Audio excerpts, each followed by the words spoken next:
बिस्मिल्लाहिर्रहमानिर्रहीम। My dear well wishers, अस्सलाम वालेकुम। आज मैं आपके लिए कुछ अहम पॉइंट लेके आया हूँ जो इंशाल्लाह आपको मुनासिब डायरेक्शन में गाइड करेंगे।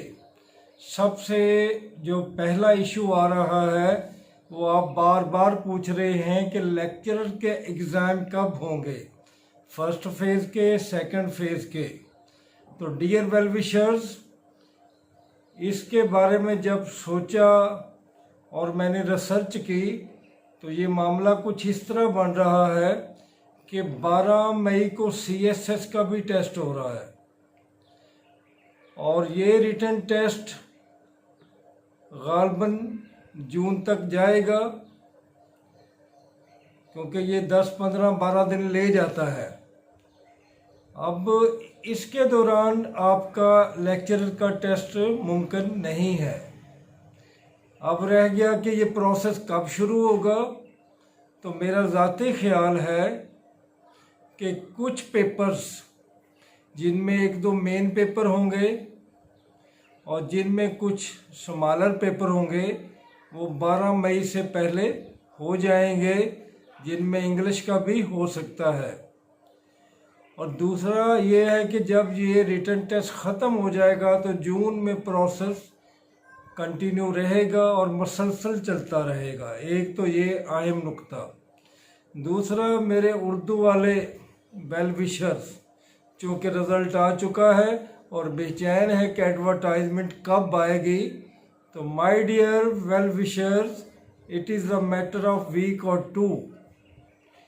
But there is a problem कि इसके साथ अगर हम केमिस्ट्री, फिजिक्स को भी जोड़ें, एजुकेशन और इस्लामियात को भी जोड़ें, तो फिर ये एडवर्टाइजमेंट लेट हो जाएगी और माह रमज़ान में के मिड में कहीं आएगी। लेकिन जिस तरह की पॉलिसी है PPSC की, तो उर्दू की एडवर्टाइजमेंट मुझे पक्की उम्मीद है, यकीन है कि ये पहले आ जाएगी। तो ये तो दो अहम इशू। अब रिज़ल्ट के बारे में जिनका नहीं आया वो बड़े यकीनन बेचैन होते हैं। It is a natural. अब एजुकेशन इस्लामियात वाले रोज़ यही पूछते हैं, तो मैं भी रोज़ इन्हें यही कहता हूँ कि it will not take more than 1 week और 2 वीक। तो अब भी मैं यही कहूँगा, आगे PPSC की मर्ज़ी है कि मामले को कहीं और आगे ले जाए। इसके अलावा जो एक और अहम इशू है, अल्हम्दुलिल्लाह 28 मार्च से FIA के भी इंटरव्यू शुरू हो रहे हैं और सब इंस्पेक्टर पुलिस के भी हो रहे हैं। एक तो मेरी रिक्वेस्ट है कि कहीं मेरे वेल विशर का क्लैशेस ना आ जाए, क्योंकि बहुत सारे तलबा ने ये दोनों इम्तिहान पास किए हुए हैं। तो बहरहाल इंटरव्यू की तैयारी करें।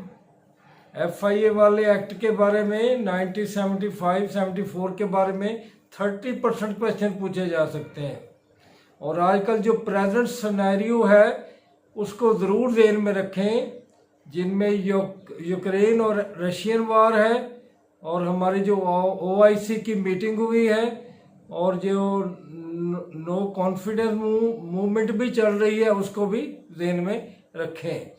बाकी रह गया पाकिस्तान मूवमेंट, करंट अफेयर, इस्लामियात और आपकी शख्सियत के बारे में इंट्रोडक्शन, ड्रेस कोड, हर चीज़ का ख्याल रखिएगा।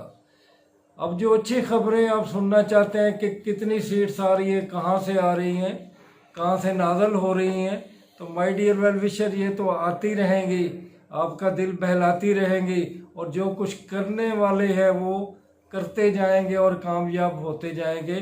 सब इंस्पेक्टर कोऑपरेटिव सोसाइटीज़ की 101 सीट्स, इंस्पेक्टर की 7 सीट्स, एजुकेशन BA और 7-6 महीने का अगर कंप्यूटर भी मांगा जा सकता है, उसकी तैयारी कर दें शुरू, क्योंकि ये प्रोसेस 2-3 महीने तो ले जाता है और आपकी तैयारी को भी 2-3 महीने चाहिए। तो मैं आपसे ये गुजारिश करूँगा कि आप इनकी तैयारी करें। और मेरे जो एजुकेटर्स की एक बहुत बड़ी तादाद है, यकीनन हज़ारों लोग इंतज़ार कर रहे हैं मुख्तलिफ़ कैटेगरी में, तो उसमें गवर्नमेंट का मामला इस सिलसिले में ज़रा स्लो चल रहे हैं, लेकिन वो इन द पाइपलाइन है माय डियर वेलविशर। ये कहना कि ये नहीं होंगे 6 महीने में होंगे, ये गलत है। इंशाल्लाह मुझे पक्का यकीन है, मुझे कंफर्म है कि ये भी 1-2 महीने की ज़्यादा से ज़्यादा गेम है, तो उसकी भी आपने तैयारी करनी है। FIA का जो रिटन टेस्ट है एक वो बड़ा जानदार है जो आने वाला है, जिसमें इंस्पेक्टर की भी सीटें हैं, असिस्टेंट डायरेक्टर इन्वेस्टिगेशन की भी हैं, लीगल की भी हैं, तो वो आप तैयारी जारी रखें। उनके बारे में जो पहले डेट आई थी कि 16 अप्रैल से शुरू हो रहे हैं, तो ये कुछ लंबा हो जाएगा, क्योंकि FIA के जो साबका टेस्ट हुआ है उसके इंटरव्यू पूरा अप्रैल का महीना ले जाएंगे, तो ये ईद के बाद ही एक्सपेक्टेड है। इंशाल्लाह ईद के बाद ये आ जाएंगे। आखिर में मैं आपसे फिर यही कहूँगा, बायोटेक के हवाले से मेरे एक वेल विशर ने एक छोटा सा मायूसी की बात की है कि जो लो कॉन्फिडेंस वाले हैं वो कहाँ जाएं। उनसे मैं हाथ जोड़ के कहता हूँ कि लो कॉन्फिडेंस वाले अपनी जो उनकी क्वालिटीज़ हैं, जो अल्लाह ताला ने उनको हिम्मत दे रखी है, उसमें प्रैक्टिकली सामने आए। वो ये समझ लें कि उनके अंदर बहुत सारी सलाहियतें हैं और उसके सलाहियतों के मुताबिक अपना एटीट्यूड चेंज करें, तो कॉन्फिडेंस इसी तरह आएगा कि अगर आप प्रैक्टिकल होंगे, अगर आप हिम्मत करेंगे। बहुत सारे लोगों का मैं हवाला देता हूँ, हमारे IG सरदार अहमद थे, हमारे एक सेक्रेटरी साहब थे, मैंने बताया कि सरदार अहमद कुल्ली का बेटा था, और हमारे सेक्रेटरी साहब भी जो थे वो बड़े ही गरीब थे, लेकिन दोनों ने किस्मत चेंज की और बहुत बड़ा मकाम हासिल किया। तो आजकल दौर है वही के सर्वाइवल ऑफ द फिटेस्ट का, वही रहेगा जो हिम्मत करेगा।